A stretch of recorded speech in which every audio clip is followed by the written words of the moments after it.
Check, check. We on? Check. Oh, actually, maybe I just... He's on say. In the microphone. Shout out to my listeners. Right. Welcome. This feels fucking weird, G, being the guest. On the guest side, right? See, welcome. I went to say welcome. Well, welcome to the first episode. We're on. I'm talking a bit loud. Sorry. I'll just turn that down. The guest today for the Shut Your Mouth podcast, Finlay Barnett. What's up, G? Podcast host, touch player, athlete, works at F45. What doesn't he do? But I'm shit at this. But you made it actually look real easy. Or you actually did. Gee, just go for it. You got it. Right, but anyway, if you're listening to this, you're the man. Shot for the support.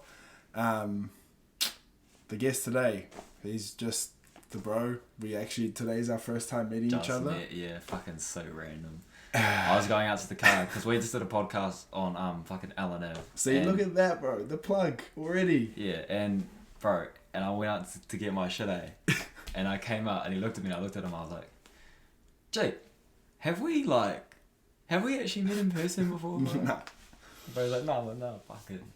Yeah. It's the millennial friendships. That this is how we do it now. Hard, bro. It's like the online PlayStation friends and then actually your mates. Yeah, hard.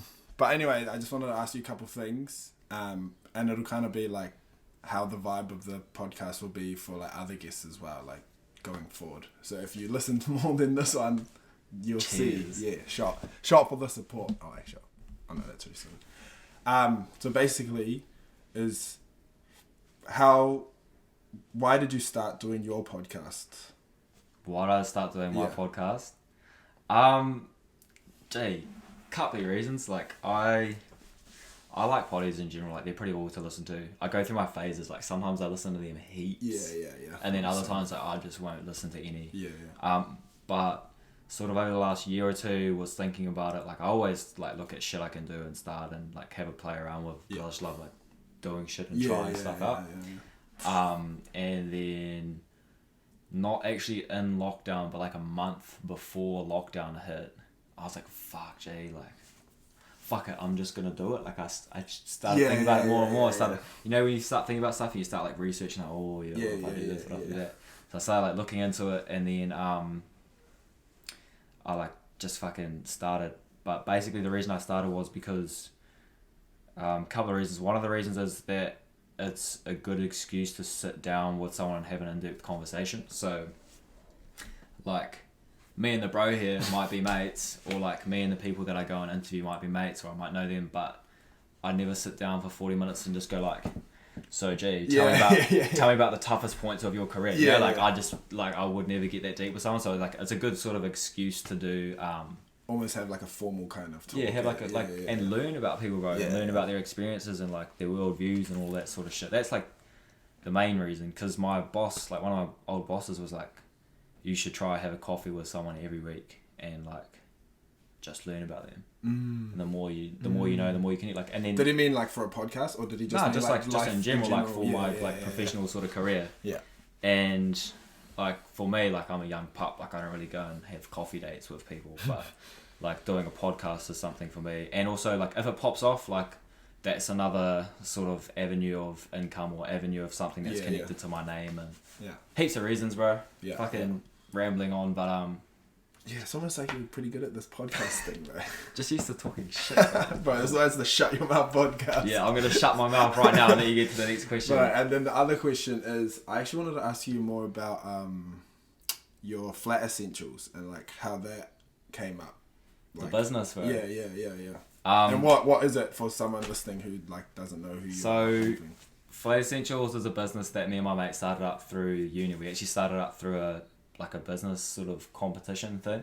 Oh, like at uni? Yeah, at uni. Yeah. And so I always have heaps of ideas. Like I've got a fucking notebook full of them. And I was walking around uni one day. You want the origin story and shit and what it is, eh? Yeah. I was walking around uni one day. I saw like this flyer on the ground, like win $250 each challenge. But this is like a scene from a movie, like the way you're describing it. And I looked at it and I was like, Seebs. Like, all dog. But I kept seeing these fucking posters, bro, win $250. And then I started seeing the other line beneath it, and it was 40 prizes to be won. And I was like, bro, not even 40 people are going to enter this competition. Like, I'll just chuck in an idea. Yeah. So I went home with my mate, and I had the idea, and I'd sort of thought about it in summer and put it in the back of my mind. But I developed a little bit, put a thing in, and I got my mate Daniel to do a financial like table for me. Like do some numbers sort of stuff, make it look like a bit more viable. Yeah. And put it in, bro. And we won one of the prizes. Oh, I was like, yeah, fucking easy as money, you Yeah. know, feeling good. Yeah. And they came back to us and said, you should use this money to start like doing a pilot, so like doing little tests with the product and stuff. So we started doing that, into the next stage of the competition, which was like a full-on business plan, couple other things, and got through. There was like 300 entries, and we got through the top 8, bro. Oh, mate. And so we made the finals. So was there like stages of? Yeah, so the first stage was like 40 prizes for just like a page long, like a one-pager. Yeah. And then it was 8 spots after eight finalist spots in the competition after a business plan submission. Yeah. And then the finals night was a pitch and a revised business plan. Yeah. And we didn't end up winning, but it was a really cool experience, and we learned a lot through it and stuff. Yeah. And so like what Flat Essentials is, basically we put household basics, like household consumables, like your toilet paper, dishwashing liquid, washing powder, all that. We chuck it in a big box. It's like my food bag or HelloFresh, except for flats. Yeah. And For Flat Essentials. yeah, that's Genius Flat Essentials. name. Wow. Genius. Bro, do you know what though? There's no thought behind the name. Oh, real? Just Like actually we had to put a in that submission we had to put a name on the business. And we were like, it's kind of like essentials for your flat. Bro, sometimes that's the we best put in stuff, flat bro. essentials and we just never changed it. We're like, oh yeah, sweet, like that's what it is. But yeah, we delivered we tend to target like first year flatting students, and we've recently pivoted to going B2B, so business to business. So Yeah, I heard you talk about rather than going direct to consumer now, we're looking to target universities and residential halls to do bulk orders through them, and then eventually we'll come back so that we'll have bulk orders, try pick up customers from those orders and deliver to them throughout the year. Me. Bro, That's what Flat Essentials is. That's what we do, bro. It's more of a side hustle at the moment because Daniel and I not full time on it. Like we go to uni and do other shit as well. So more of a side hustle, but yeah. But you're kind of like the Kiwi Gary V. No, fuck. That dude's offside. He's the man. Bro. He's the man. But he's like real energetic as well. Yeah, too energetic. Too hype. But he's like his videos mean like. I reckon the odd video, bro. Like watching the odd video of Gary Vee. Yeah. You're like, Jay. You're like, oh, what? Nah, like, cause I can't watch heaps. Why do you get sick of them or something? Yeah, bro. And same as like all the other ones. Yeah, actually, It's that's kind of fair. like the same shit after a while. Yeah. It's like there's this dude on YouTube called Graham Stephan, and he talks about pretty much like investing and shit. Yeah. And like he even says it himself. He's like, you guys could watch one of my videos and know everything you need.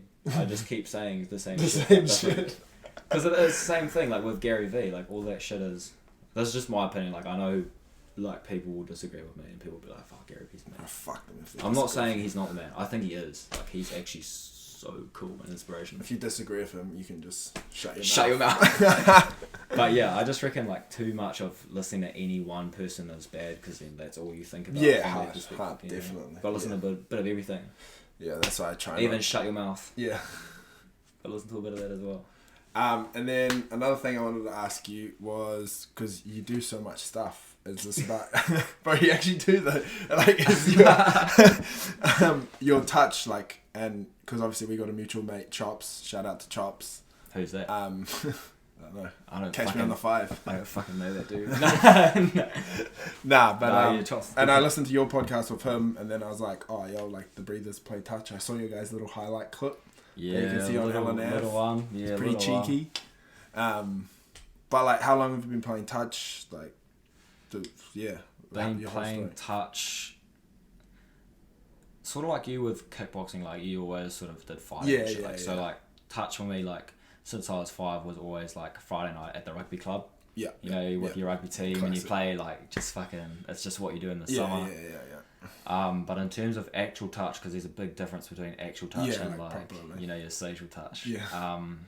Which some people don't know that actually. Yeah, some bro. people in the social It's buddy so circuits. Funny. It's so funny though too, dude, because it's fucking 2 different games, I reckon. Bro, way different. Like, yeah. But yeah, probably got into like the competitive side of touch in high school, where I had that was just what I did in the summer because that's all I knew, and then got picked up by one of the coaches and got an opportunity to trial for like the Prems team at school.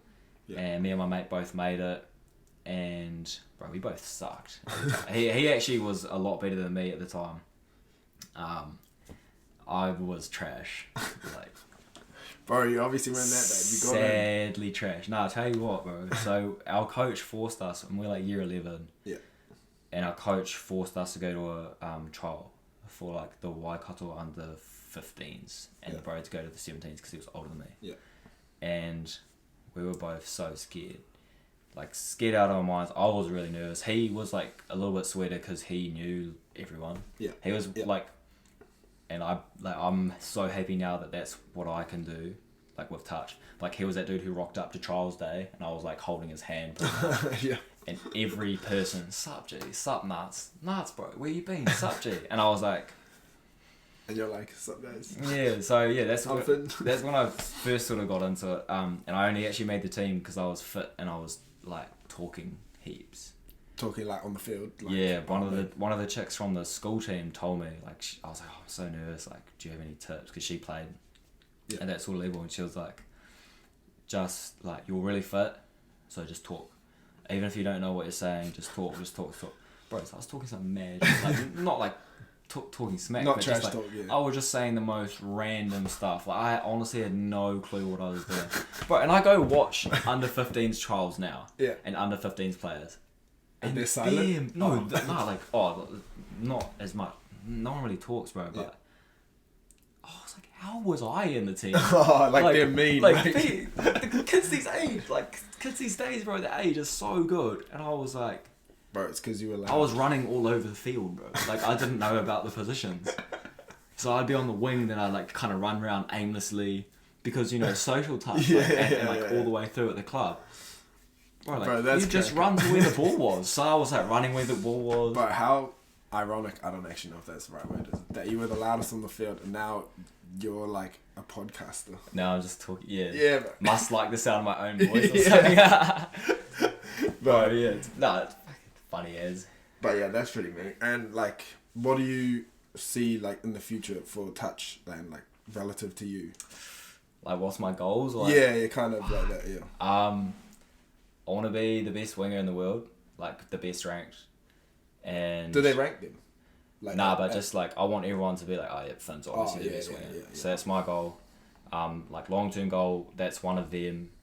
I want it to be like that sort of GOAT, like undisputed GOAT. Yeah, like Michael Jordan. So that even after I stop playing, it's like, oh, but he's not Finn, or like, fuck, do you remember Finn? You know? Like, I want to have that kind of. That's a main goal. I want to have that like impact on the game where it's like he did that, you know. Yeah.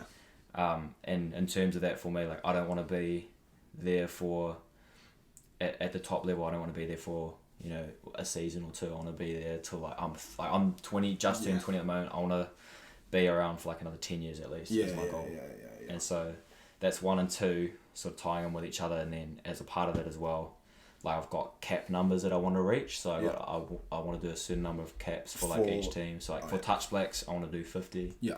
For the Warriors, I want to do 50, and for Waikato, I want to do 100. Yeah, And the last goal is to win a World Cup.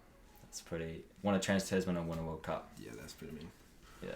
Aussie's pretty good, eh? They always like. They're alright, bro. I don't actually follow it as much like anymore, but my family's like hard out touchies as well. So I always used to get dragged. I think that's why I hated playing touch so much. It's like my whole life I just get dragged to bloody like. Because I actually enjoyed playing with the boys, but then like. When you get forced to go. Bro, and like. Because my mum played like Harbour and like New Zealand and stuff as well. Oh, I don't know if she played for New Zealand. I'm pretty sure she did. But so I'd always be like dragged to bloody like tournaments and whatever, and I'm just like sitting on my camping chair like on the side of the field. Camping chair, at tournaments, bro. Come on, have to, dude. That's like touch. That's like the staple piece. That's a standard. Like, also, I don't know if we said it on this one, but like we're dusty. It's Sunday and we're not on. I honestly like. am not all good with how. I don't actually care that much about how I look, but I just know I look dusty as. So yeah. I'm actually feeling better than when we started, so that's a good thing. I'm starting to get more fatigued, so I'm glad you're getting energy. I need your energy. And then what are your... Oh, that glitched a little there. It's jumping in. Yeah. Just technology and whatnot. Technical difficulties. Play some elevator music now. Yeah, bro, yes. Did you see that on that one? Nah. Which one? On your one? Chopper's one. Bro, yeah. Oh, in the middle? Yeah, yeah. Technical difficulties. Bro, damn, I thought it was original, but you had it. But another thing I wanted to ask you is like, because I actually always give my mum shit because like she like loves touch so much, would like do anything, and because I'm always like, bro, you pay all this money like just to play a sport, like why don't you just join a social team, you know?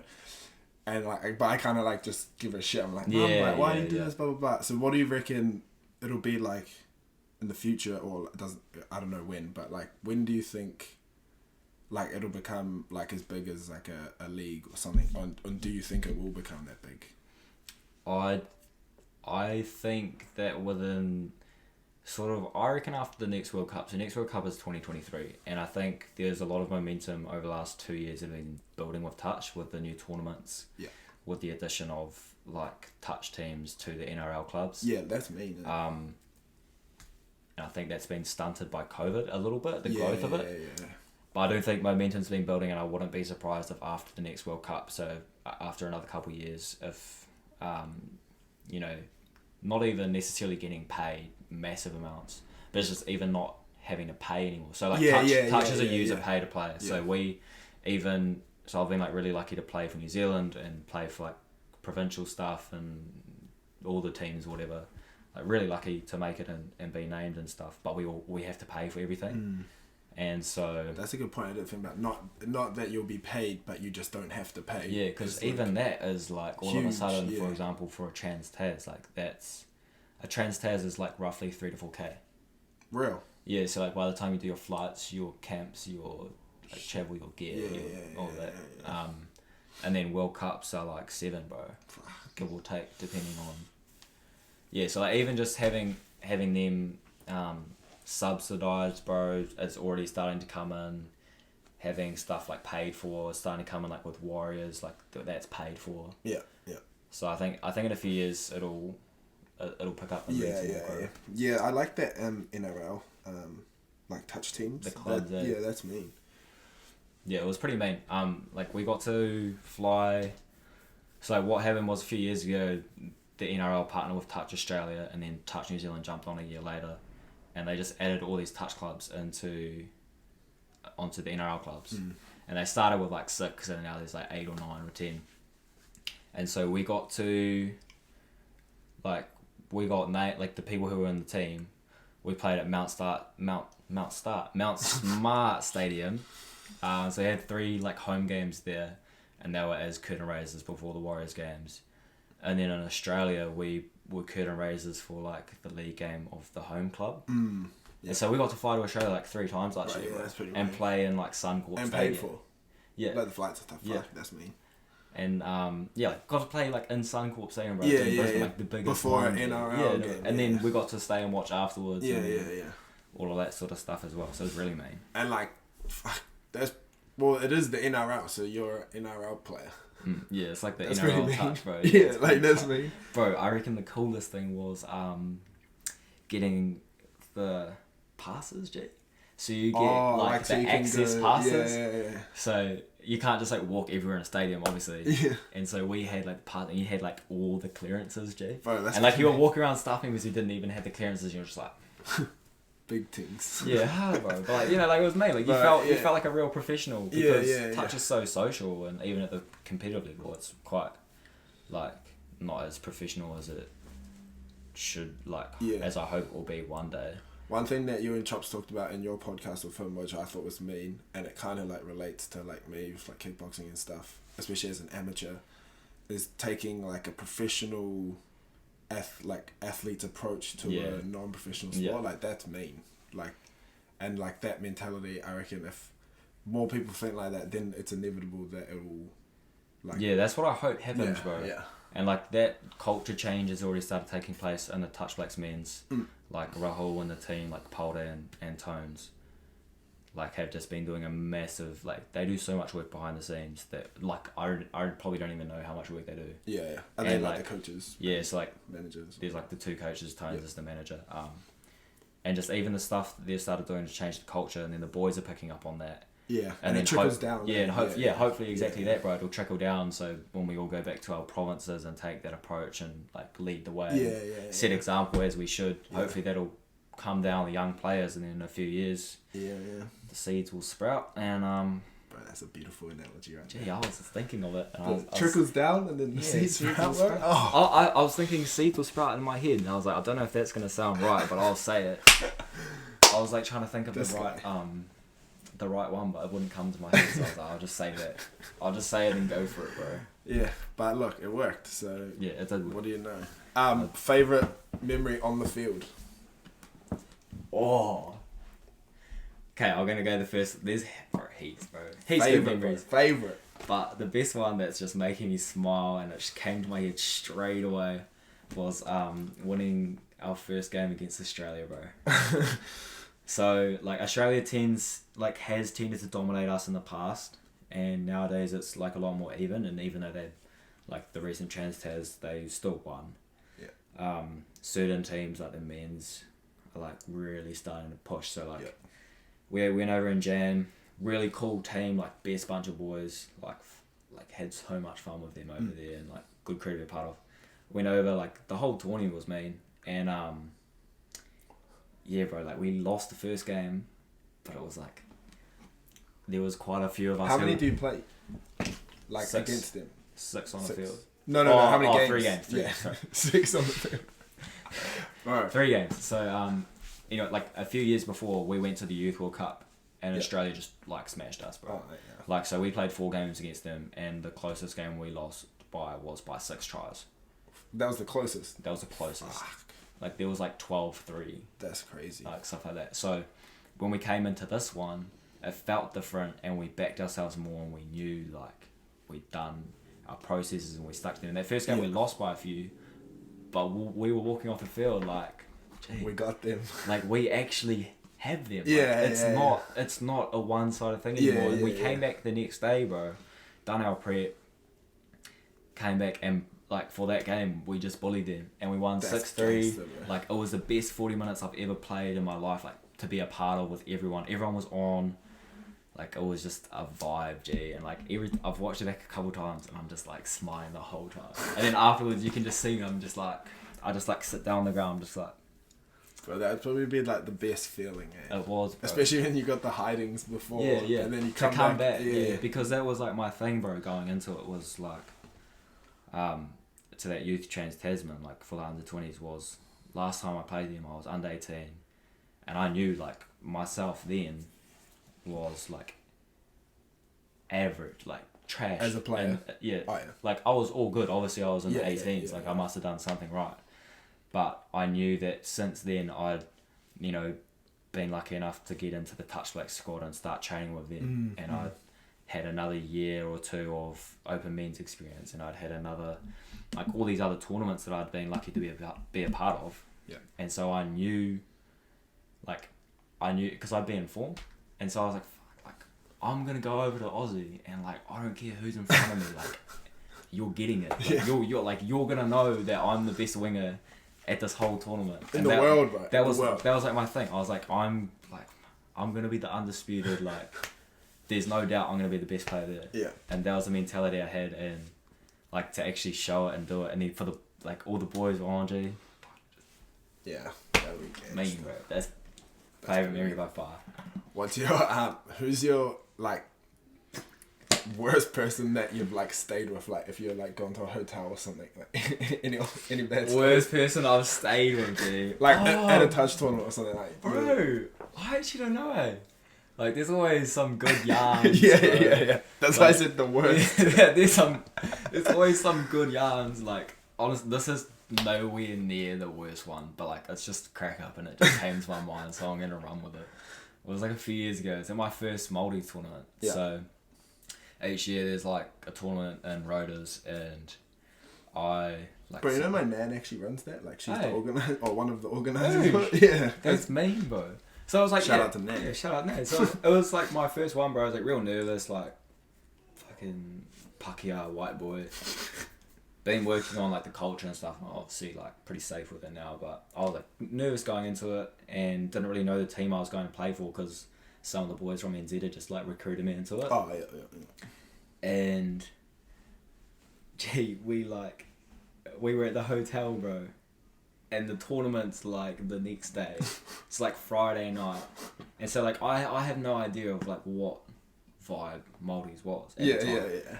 And so everyone's partying and shit, and then eventually we get told to like go to our room. Like everyone's just going into each other's room, fucking around, like going to the girls one, coming back, going to the girls one, coming back.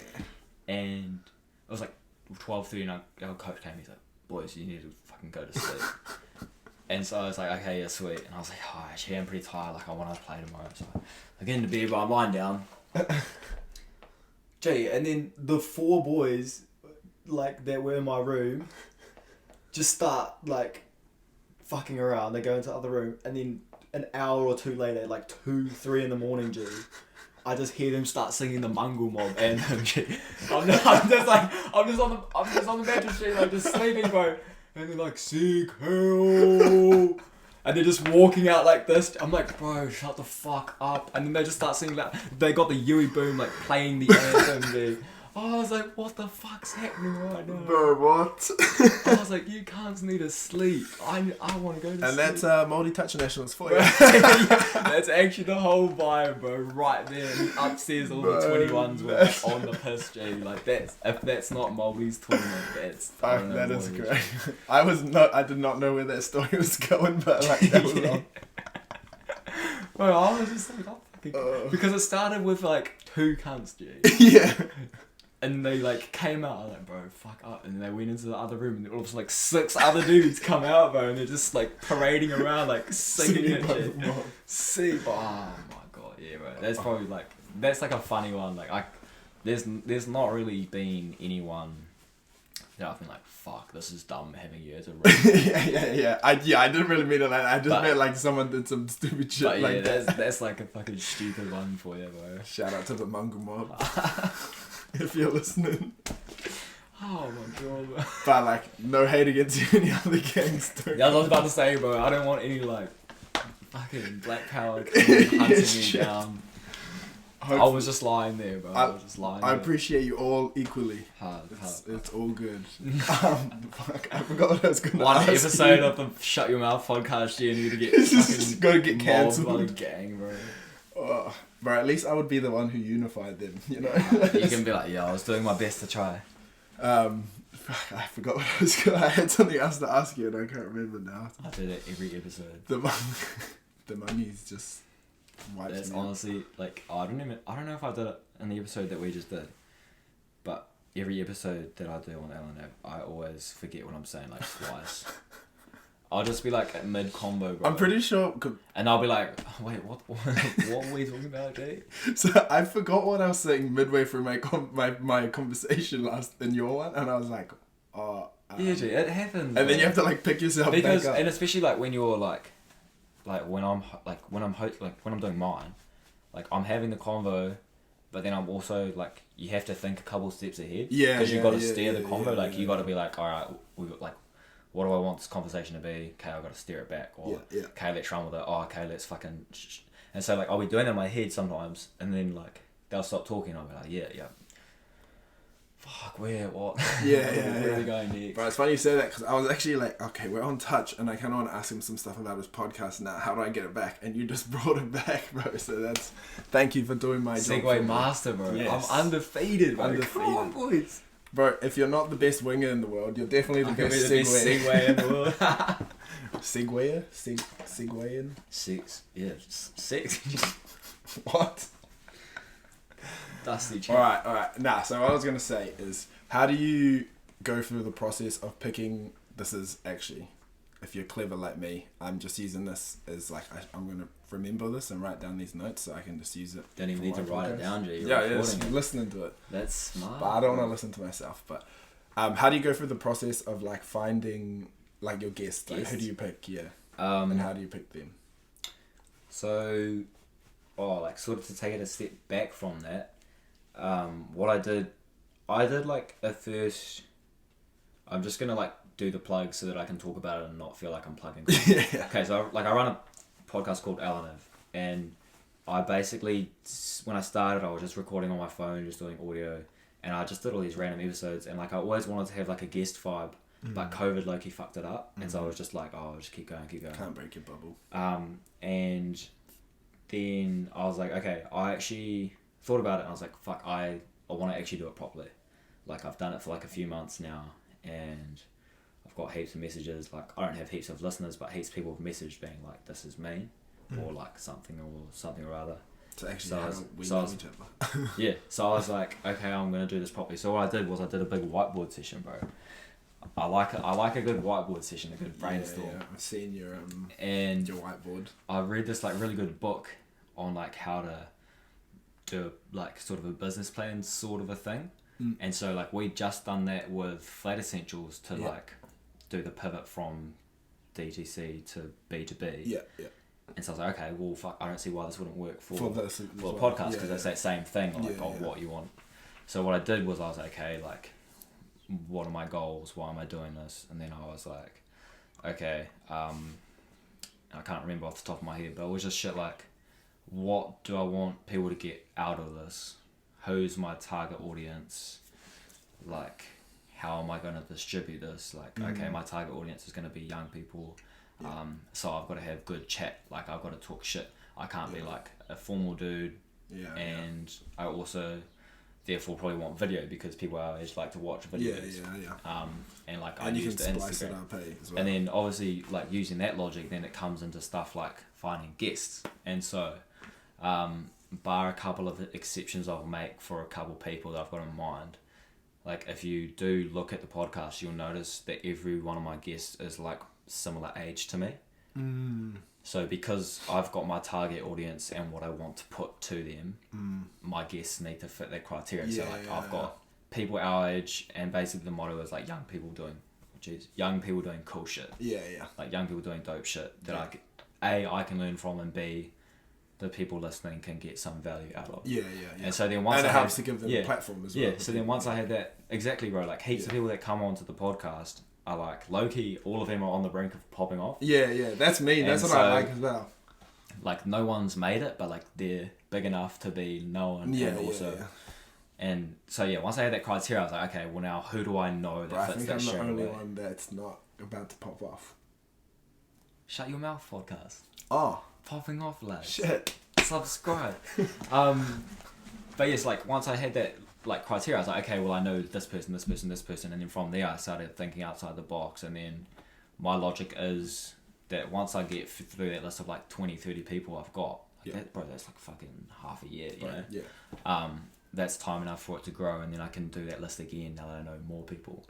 And people will reach out to me, and people, like hopefully as the podcast grows, that means I can like people will want to come onto your podcast as opposed like they'll seek you out as opposed to you seeking and I'll be able to like, you know, the whole thing as well is that and this is actually really smart, and when I say it, Jay's probably already knows this, but the real like sneaky benefit of doing a podcast with guests consistently is that every week you get access to a whole different base of customers. I say customers, listeners. So each time I do a podcast, I put it up on LNF, put it up on Instagram. Cool. That's like my 200 followers. And I've stopped plugging it on my personal because I like just personally think it's fucking annoying when people constantly plug shit. So like I don't want to be constantly, because I got so much shit, I don't want to constantly. So that's why I made LNF, so I can do it separately on there. But then obviously that happens, and then like Chops puts it up, all his followers see it. Rorks puts it up, all the middle ground says. And then all of a sudden you've got all these strings attaching you to all these different groups of people, and obviously sometimes they overlap. That comes up, and like it's a good way to grow and good way to like, you know. And then you know, ideally, when they come in, those new weekly listeners, if they enjoy it, then they stick around. So that's exactly, and that's how you get the. Because I'm trying to grow it all organically and shit. Like I don't want to like I'm not gonna advertise. I'm not even doing hashtags. Like, cause I did that whiteboard session, so like I've got everything I know I want to do. Yeah. Or as to I how just wanna want do and stuff. if I have like one person listening, as long as they actually like it, that's all I really give a fuck about. 100. Like when I started it, I was like, bro, like if one person, like, and I don't even have that many like listeners now, like fucking barely any, but like it's that quality of that listener group that matters, because like I'd rather have 200 followers and like 200 downloads a week, and people actually be enjoying it than 10 million followers and like 100 people still, Yeah. Nice. Fuck. I feel like I was saying something else, but I can't remember. Yeah, we're dusty. I think. That's why I'm sipping on water so much. I was supposed to. Yeah, but it's not good for the audio. Also, like, look at this mic. Professional things. Oh, you need to have it around this way, I reckon, Jay. With the gain settings on our side, and then they can see the brand and just be like, "Fuck, this dude's on. He must run a podcast because he's got a proper microphone and all that. He's got a proper setup. Yeah, soon we'll be in the studio, bro. Got the Do you reckon? Got the Canon D7 recording. Yeah. Canon D2. If you know, you know. But yeah, bro. Like imagine in a couple of years, like doing a studio, like right. Having a studio. Having gangster like LNF, SYMP one side, other side. Fucking hell. It's the SYMP show, baby. All right, I think we'll probably wrap it up now. Yeah, go. If anyone's listened to this and you've enjoyed it, like, thank you so much for firstly getting this far. Yeah. If you've skipped this far just to hear the ending, then fuck you, go listen to it. But also, I understand why you did that, because I wouldn't want to listen to the last 36 minutes either. Some of the most dustiest offside chat. But I suppose that's what the Shut Your Mouth podcast is about, right? So, shout out to all my breathers. Alright, wrap it up, bro. First episode done. Done. Dusted. Host done. Do you want to plug anything? Well, this whole thing was just a plug. Low key was just... But like, where do people follow you? Like, I'm trying to get better at like talking about myself. Like, I fucking hate... Same, bro. Like, despite what people probably think, like, I low key don't like talking about... when we just see girls, that's why I was saying, like, I sound like I'm a fighter, but like, I don't feel like I'm like a fighter. Yeah, like this, bro. Like, I'm fucking... Yeah, I just do stuff. If you want to find me, what do I plug? My Instagram is BarneyBarnett01. The bro will chuck it in the thing or like somewhere. Wherever, yeah, I'll chuck it somewhere. If you enjoyed this and you want to hear Jace talk about his kickboxing journey and like fighting journey, just being a scrapper, and if you want another podcast to listen to as well as just Shut Your Mouth, go check out LNF on Instagram as well. So BarneyBarnett01 and LNF. Check them out. Make sure you subscribe here first and follow the page, bro. Follow Jason. Actually, I don't care if you do it. Fuck, do whatever you want. But yeah, just listen. That's all you need to do. Listen or watch. Yeah. It's SYMP season, baby.